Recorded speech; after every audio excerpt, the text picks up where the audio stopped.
बहुत सारे आपको पुस्तक मिलेंगे कामाख्या तंत्र, सेम ही है, ज्यादा कोई बड़ी नहीं है कामाख्या तंत्र। इसको लिया कहाँ से है? तो ये जो आती है, ये बुक ये आती है कालिका पुराण से, कालिका पुराण। तो कालिका पुराण में कामाख्या के बारे में वर्णन किया गया और उसके महात्म्य को बताया गया, और भगवान शिव बता रहे हैं उस महात्म्य को वाराणसी में बैठ करके। उनके सामने वेताल और भैरव दो जन आए थे, उनकी भी पूरी कथा है। अब उतने कथा में नहीं जा रही हूँ कि फिर बहुत लंबा हो जाएगा वीडियो का स्कोप। तो भगवान शिव ने ही कामाख्या के वर्णन को कहा।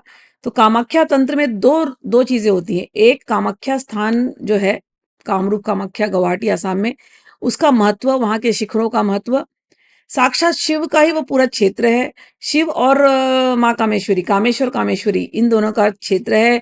यही यहाँ पर अपनी क्रीड़ाएं करते रहते हैं, तो इसीलिए काम रूप कहा गया इनको। इन दोनों के एक दूसरे की कामनाओं को ये बढ़ाते रहते हैं, प्रेम पूर्वक यहाँ पर विचरण करते हैं। तो ये जो पूरा क्षेत्र है वो माँ पार्वती को हो, और भगवान शिव, पार्वती यानी पर्वत, पर्वत से जो आई वो पार्वती। तो नीलाचल जो क्षेत्र है, कामाख्या का जो क्षेत्र है, पूरा पर्वतीय क्षेत्र है, तो इसलिए वहां पार्वती और शिव वहां पर निवास करते हैं।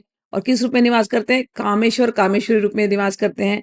ये तो सारे तांत्रिक लोग जानते हैं, लेकिन एक बात नहीं जानते हैं। अब मुझे वो बताना है, वही सब बातें मुझे खोलनी है, क्योंकि ग्रंथों में दिया गया। नहीं जानते कि ये साक्षात भगवान विष्णु का भी स्थान है। आप जानते हैं भगवान विष्णु वाराह रूप में यहाँ निवास करते हैं।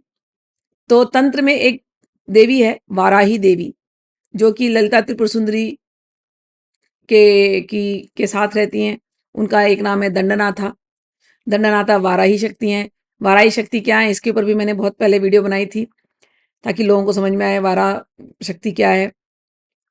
तो भगवान विष्णु यहाँ पर वाराह रूप में रहते हैं, और उनकी शक्ति जो है वो है वाराही, वो भी कामरूप कामाख्या के क्षेत्र में ही है।